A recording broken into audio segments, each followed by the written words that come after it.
Madam Leader, thanks so much for being with us. My pleasure, total. First of all, tell me about the role that ice cream and chocolate play in your life. Apart from my family and my commitment to public service, chocolate is my life. So I was reflecting the other day on the course of your career. The first political convention I covered was 1984, Walter Mondale in San Francisco. You were active in politics at that time. And the San Francisco Democrats, especially in cultural terms, were seen as out of step with the rest of the country. They were referencing in many ways the pride we took in our LGBT community at that time. I always said to people, pay attention to what we're saying, because you will be saying it sometime soon. Now people look at the House and say, given the way districts are drawn and the number of competitive seats, you guys can't win the House back, even though the country has moved in your direction on cultural issues. I don't necessarily subscribe to that. You don't think it's going to be another 10 years before Democrats can win back the House?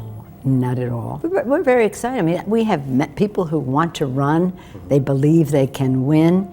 It's a presidential year. Do you have any concern as Hillary Clinton is running that there is any important residual resistance to the idea of a woman president?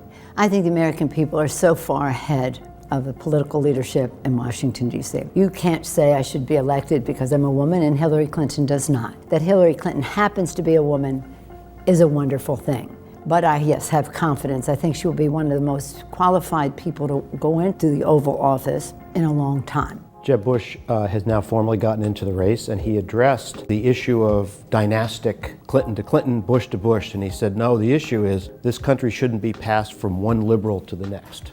Oh. What do you think about that? Isn't that something? That's cute, as they say in Texas. It's cute. Do you feel any pressure from younger members of your caucus who want their turn to be the leader to retire? No, I don't feel any pressure from younger members of Congress.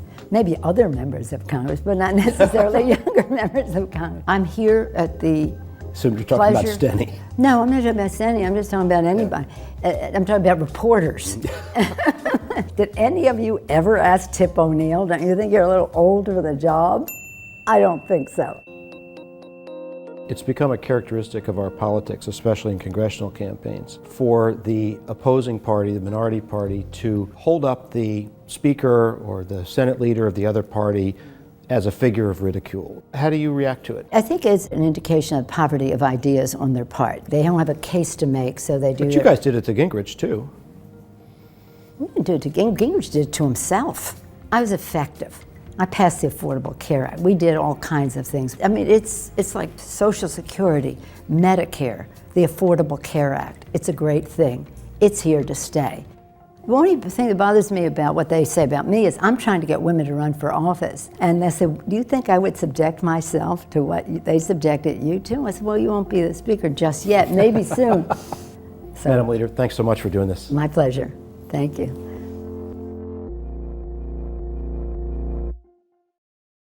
Hey YouTube fans, I'm Landon Downey from CNBC. Thanks so much for checking out our channel. Here you'll find videos packed with all the info that you need to be smarter about your finances.